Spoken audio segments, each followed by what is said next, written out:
Sa nakaraang episode nakita natin ang pagpapaalam ng mag-ama sa isa't isa, at ipinangako ni Jinwoo na pagbabayarin niya ang lahat ng mga monarch. Kasabay nito dumating na din ang buong puwersa ng Shadow Monarch na si Ashborn na pinangungunahan ni Belion, ang Shadow Marshal. Dahil nga dito siya ang magiging kanang kamay ni Jinwoo, pero tutol si Beru dahil gusto niya na siya ang maging commander ng Shadow Army. Naglaban ang dalawa, pero nagpamalas ng pambihirang lakas si Belion at sa isang iglap ay tinalo si Beru.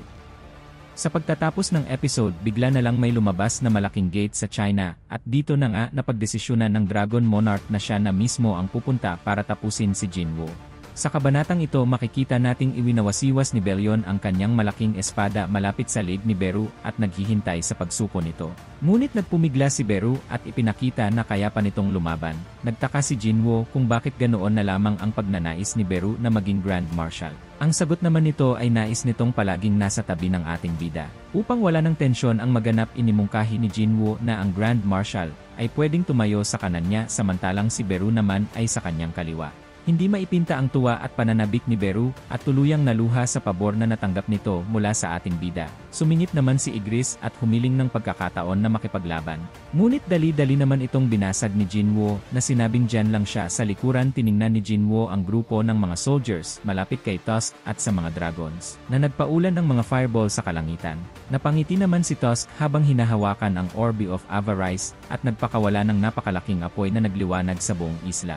Nag-thumbs up ito habang pinupuri siya ng mga orcs at ang mga dragons naman ay mukhang naiinis sa kanya. Nagtanong si Jinwoo sa kanyang isip kung pandaraya ba yon dahil hawak ni Tusk ang Orbe of Avarice. Tinanong niya kung ano ang ginagawa ng ibang soldiers at sumagot si Belion na nagpaplano silang gumawa ng maliit na lugar para makapagpahinga si Jinwoo habang naroroon sila. Tinanong ni Belion kung bakit hindi tinawag pabalik ni Jinwoo ang mga sundalo. Ang sagot naman nito ay gusto niyang bigyan sila ng pahinga. Tinanong ng ating bida si Belion kung nalulungkot ba ito dahil hindi na niya makakasama si Ashborn, ang dating Shadow Monarch. Sumagot naman ito na nasa tabi ni Ashborn siya noong nakikipaglaban ito sa mga pinuno na sumasalungat sa Absolute Being. Ipinahayag niya ang kanyang sarili bilang unang sundalo ni Ashborn nang makuha niya ang kapangyarihan ng kamatayan. Nasa tabi ni Ashborn siya sa loob ng halos walang hanggan at hindi kailanman nagduda sa mga desisyon nito. Wika nito, ang lahat ng mga sundalo ng langit ay ipinanganak sa mga sanga ng World Tree sa anyo ng mga bunga. Isang malaking puno na sapat na upang takpan ang buong mundo gamit ang mga sanga nito. Sa ibang lugar iniisip ni Jinwoo na dapat niyang ipaalam sa mga tao ang paglabas ng 8 hukbo na maaaring dumating anumang oras. Hindi niya maipapangako ang kaligtasan ng lahat, ni hindi rin niya maipangako na mananatili ang mundo sa dati nitong anyo. Ganoon kalakas ang kapangyarihan ng hari ng mga dragons nang makita niya ito sa mga alaala ni Ashborn. Tinanong ni Kyunghae si Jinwoo kung may nangyayari ba at sinagot naman ng ating bida na hindi nito alam ang kanyang tinutukoy. Sinabi ni Kyunghae na kapag gagawa ng mapanganib na bagay ang ama niya, madalas itong magluto ng pagkain na gaya nito. Sinabi ni Jinwoo na hindi ganoon iyon at naramdaman na mayroon silang bisita, kaya pinuntahan niya ito pagbukas ng ating bida ng pintuan. Nakita nito si Myunghan. Humingi ito ng tawad dahil sa pagbisita na walang pasabi. Nagmungkahi rin ito na kung pwede bang mag-usap sila kahit saglit lang. Habang naglalakad, sinabi ni Myunghan na akala niya ay nagising siya mula sa walang hanggang pagtulog dahil espesyal siya, ngunit napagtanto niyang hindi mangyayari ang gayong mga himala. Ang mga taong nagising mula sa walang hanggang pagtulog ay siya lamang at ang ina ng ating bida, kaya't hindi niya maiwasang maghinala kay Jinwoo. Tinanong niya kung bakit siya nito tinulungan at sumagot si Jinwoo na napagpasyahan niyang mapagkakatiwalaan siyang tao. Ipinaliwanag niya na kung si Myunghan ay isang taong gagawa ng kahit ano para makuha ang gusto niya, hindi sana nag-risk si Jinwoo para iligtas siya. Nagtaka siya kung dahil ba ito sa hindi niya pagtatangka na gamitin si Jinho. Hindi alam ni Myunghan kung paano mapapasalamatan si Jinwoo at minungkahi na hayaan siyang bayaran kahit kalahati ng kanyang utang na loob. Tinanong niya kung may gusto si Jinwoo, ngunit sinabi nitong wala naman talaga siyang gusto. Gayunpaman kung may mangyari sa kanya, gusto niyang alagaan ang kanyang ina at kapatid. Tinanong ni Myunghan kung sapat na ba iyon at kinumpirma ito ni Jinwoo. Pagkatapos ng kanilang pag-uusap, lumipat ang eksena kay Chairman Jinchul na ipinapakita kay Jinwoo ang larawan ng Colossal Gate sa Shanghai, China. Hindi lang ito sa China, 8 Colossal Gate ang lumitaw sa buong mundo na halos sabay-sabay. Tinanong niya si Jinwoo kung sa tingin niya ay bahagi pa rin ito ng kanyang hukbo, ngunit kinumpirma ni Jinwoo na mga kaaway ito. Tinanong niya ang chairman kung nagtitiwala ba ito sa kanya. Lumapit ang ating bida sa kinaupuan ng chairman, habang sinabing sana'y pagkatiwalaan niya ang ipapakita niya rito, at sabay hinawakan ang noo nito. Biglang sumagi sa isipan nito ang mga alaala ng mga rulers, dragons, at ang buong digmaan. Inalis ni Jinwoo ang daliri niya at napahingang malalim ang chairman at sinabing hindi siya makapaniwala sa kanyang nakita. Mga bro, 1,699 likes ang goal natin sa video na ito. Nakaka 20,000 views ang videos natin. Isang like nyo lang ang kailangan ko. Paabutin nyo ng 1,699 likes ang video na ito at ilalabas ko na din agad yung susunod na video. Kayo na lang ang hinihintay ko. Bilisan nyo at mag-like na kayo. Subscribe na din kayo sa iba pa natin channel. Libre lang ang content natin, kaya hinihingi ko ang suporta nyo. Palagi niyang naisip na ang mga Diyos ay nagkaloob ng espesyal na kapangyarihan sa ilang tao, at kaya naman kailangan nilang protektahan ang sangkatauhan sa pamamagitan ng pakikipaglaban sa mga demonic beast. Ngunit kung ang ipinakita ni Jinwoo ay totoo, ang lahat ng nasa isip nito ay delusional lamang. Napagtanto niyang mali ang kanyang pagkakaintindi sa lahat ng bagay, at ang mga awakeners lamang ang makakaligtas pagkatapos ng malupit na digmaan na parang bang sila ay nagsasala upang ang ilang tao lang ang mabuhay. Tinanong niya si Jinwoo kung paano ito mangyayari at kung plano nitong labanan ang mga kaaway na iyon ng mag-isa, at tinanong rin ni Jinchul kung ano ang dapat nilang gawin, kung paano sila makakatulong kay Jinwoo. Kinabukasan sa isang pagtitipon, tinanong ng chairman kung may iba pang nagsabing darating sila, at sumagot naman ang agent na 152 na bansa lang ang nag-report na yong umaga. Tinanong ng agent kung ano ang sinabi ni Hunter Sung sa kanya kahapon sa opisina nito, dahil hindi pa niya nakikitang ganito kaputla ang mukha ng chairman.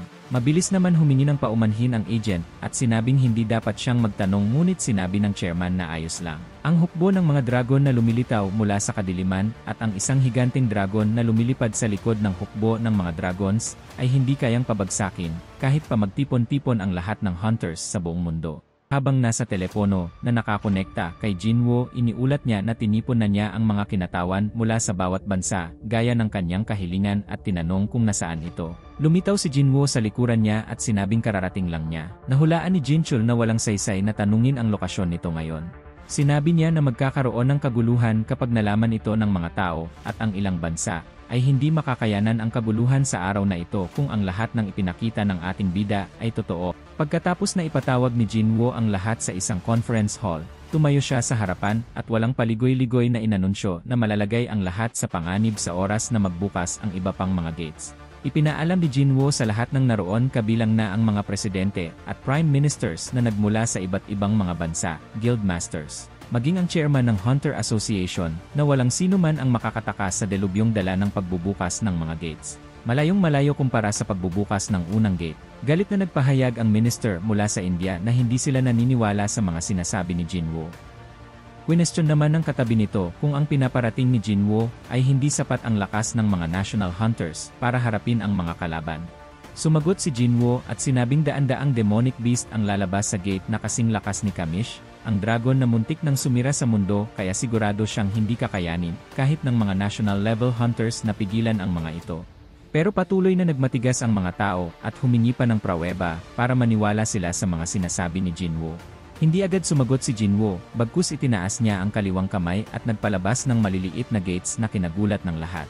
Pinaliwanag ni Jinwoo na ang mga kalaban ay kayang gumawa ng mga gates kahit kailan at kahit saan ng mga ito gustuhin.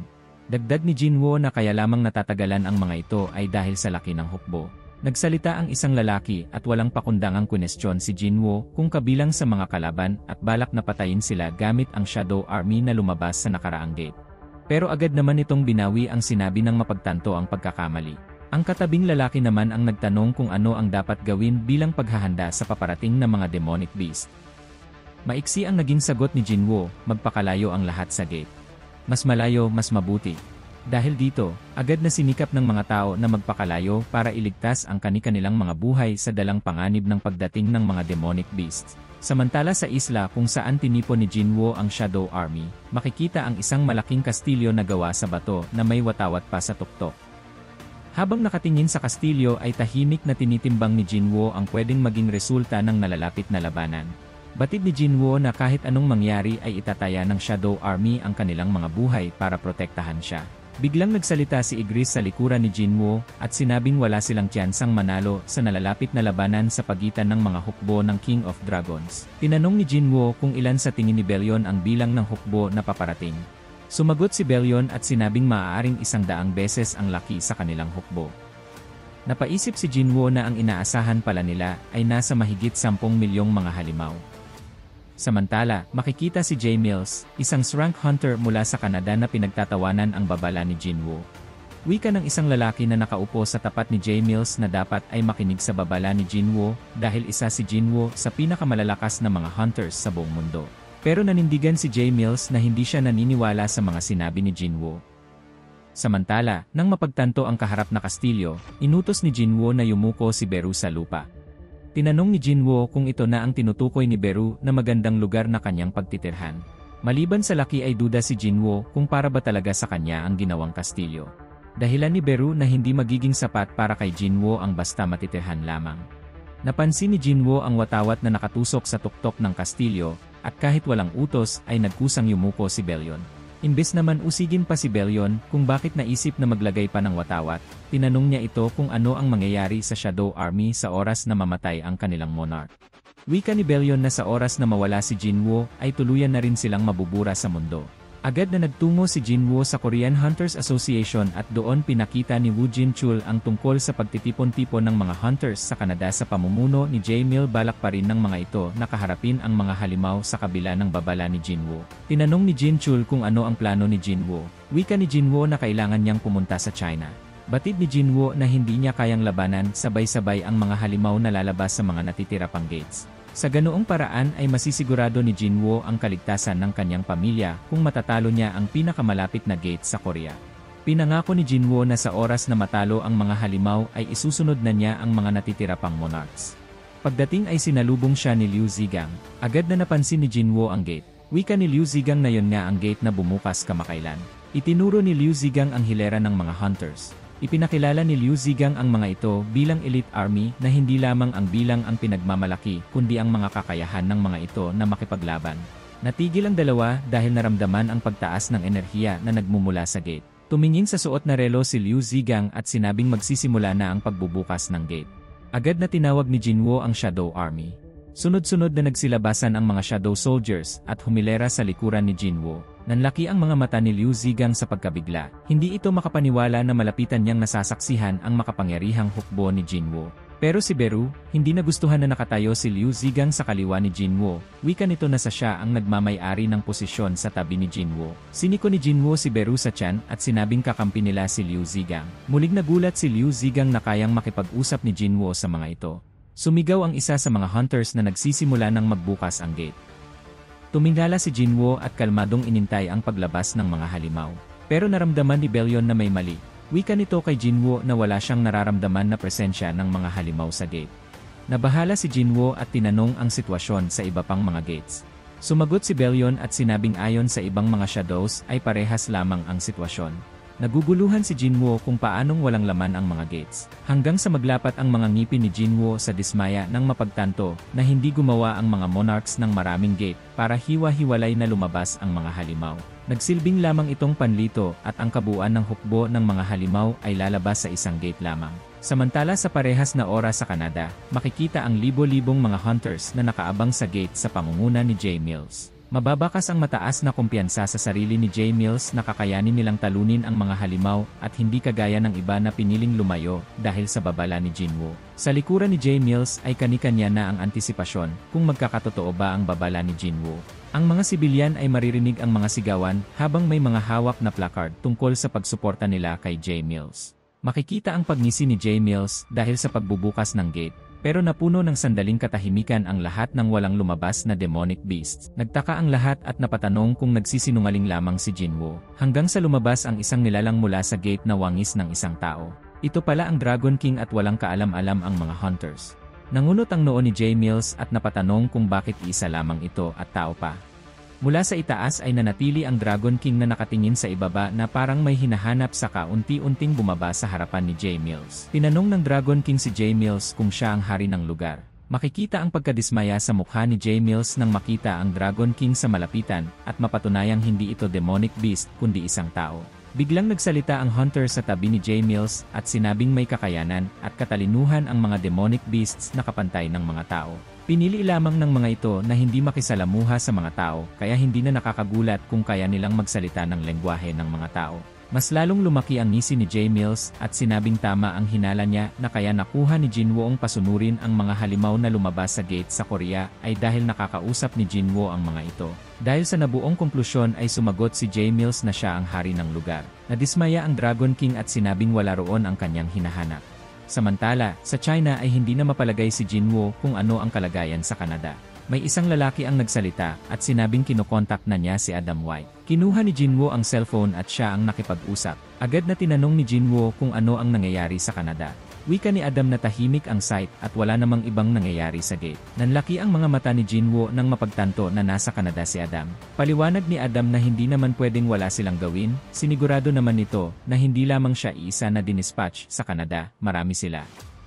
Hindi mapigilan ni Jinwoo na madismaya pero kahit paano ay napanatag siya nang sabihin ni Adam na walang lumabas na mga halimaw sa gate.